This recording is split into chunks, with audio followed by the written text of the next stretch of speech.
My boss वो कट्टर हिंदू है। अच्छा। और वो रोजे रख रहे हैं। क्या बात कर रही है। रमजान के आखिरी जुमे यानी अलविदा की नमाज और ईद की नमाज को लेकर बवाल मचा हुआ है। बवाल माशाल्लाह से आई है, मोदी गवर्नमेंट में आया है, उसका एक ही एजेंडा है कि उसने हिंदुत्व आइडियोलॉजी प्रमोट करना है। उसके बाद दूसरी बात यह है कि उसने एज अ स्टेट, क्योंकि वो एक सेकुलर स्टेट है कि ये कहा जाता है, लेकिन अब माइनॉरिटीज़ मुस्लिम्स को अगर मस्जिद में जगह कम पड़ जाएगी कहीं पर तो सड़क पर भी नमाज होगी, ईदगाह में भी होगी, लोगों के घरों के छत पर भी होगी। क्यों नहीं होगी? जब भंडारा अच्छा। साइकिल पे पुलिस और इस दफा कोई चांद रात नहीं होनी तो कोई फ्लैट नहीं होना।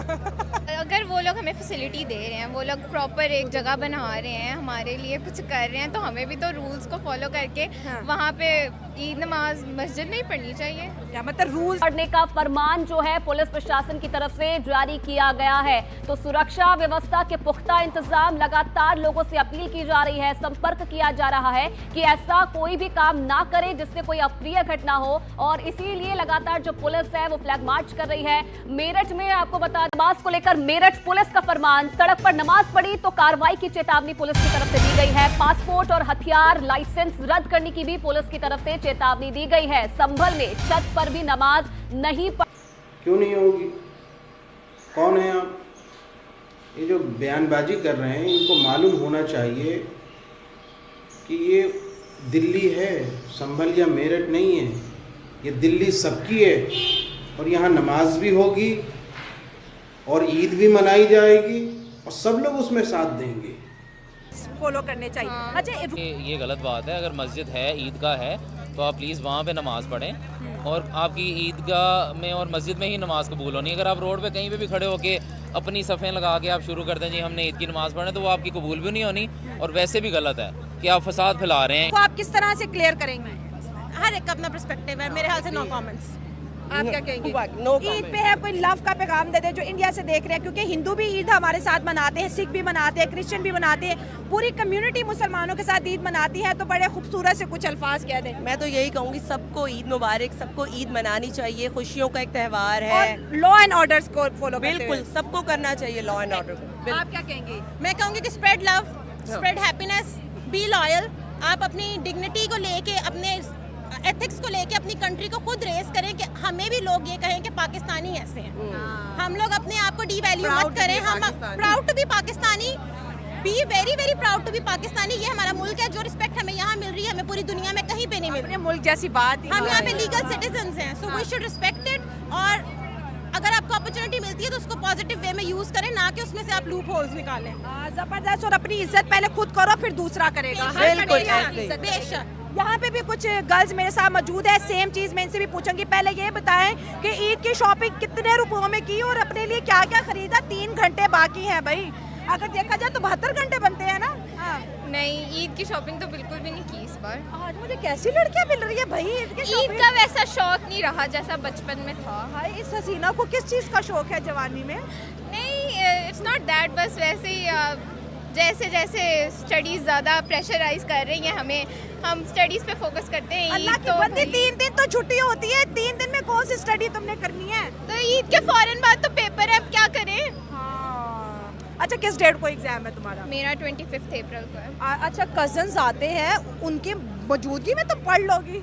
नहीं, उनकी मौजूदगी में तो नहीं पढ़ी है, साथ ही कजन। अच्छा, ये कजन्स आपका अच्छा, आप तीनों एक ही क्लास में हो? नहीं, मैं इंटरनेशनल रिलेशंस कर रही हूँ कनेड कॉलेज से। इंटरनेशनल रिलेशनशिप पढ़ रही हैं। आप क्या पढ़ती हैं? मैं सेकंड ईयर में हूँ, मेरे बोर्ड एग्जाम्स हैं। अच्छा, ये तो अभी बड़े नन्हे मुन्ने बच्चे। और आप? और मैं ओ लेवल्स की स्टूडेंट हूँ। अच्छा, ओ लेवल की स्टूडेंट है, ज़बरदस्त हो गया। अच्छा, आज हम बात कर रहे हैं रूल्स की, रिलीजन की। इंडिया का कल्चर देख ले, इंडिया में ईद हो या फिर होली हो या फिर दिवाली हो, अभी कुंभ मेला हुआ, हर इवेंट इतना ग्रैंड होता है। एक चीज़ ये कि वो कल्चर को बहुत मनाते हैं इंडियन, एंड सेकंड चीज़ ये है कि वहाँ पे पॉपुलेशन भी बहुत है। अगर हिंदू की बात करें 100 करोड़ हिंदूज हैं, जब वो रोड्स पे निकलते तो इतना मेगा इवेंट बन जाता है। मुसलमानों की बात करें तो हमसे ज़्यादा मुस्लिम वहाँ पे, हम अभी 23 से 24 करोड़ पे है, वो लगभग 30 करोड़ के पहुँच गया।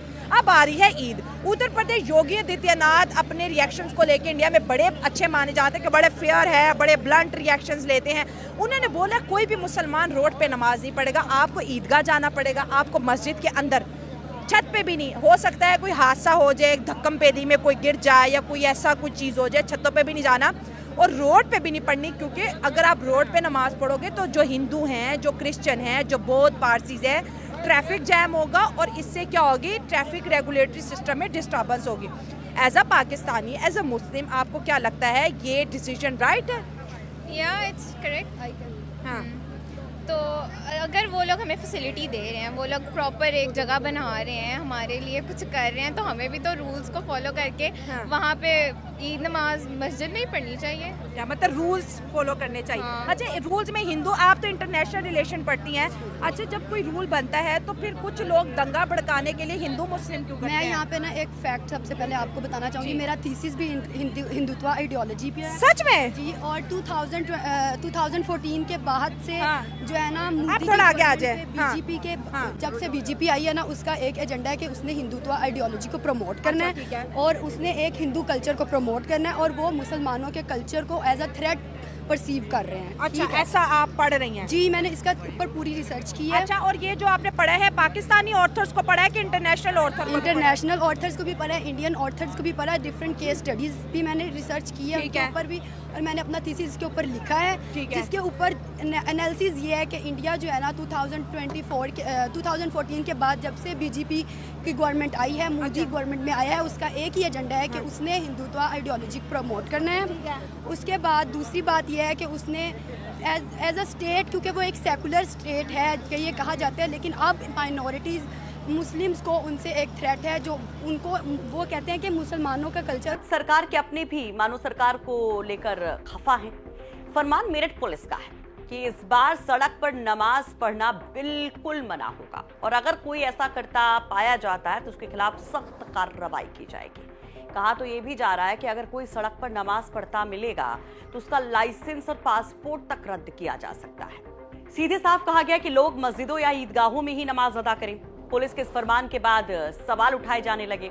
इसे मुस्लिमों को टारगेट करने वाला फरमान कहा जाने लगा। विरोधी पुलिस पर, सरकार पर हमलावर हो गए तो वहीं सरकार के सहयोगी भी सवाल उठा रहे हैं, मानो इसे तानाशाही फैसला बता रहे हैं। और इसमें केंद्रीय मंत्री और एनडीए के सबसे अहम सहयोगी आरएलडी के नेता जयंत चौधरी भी हैं। उनका पोस्ट बेहद चर्चा में आ गया है।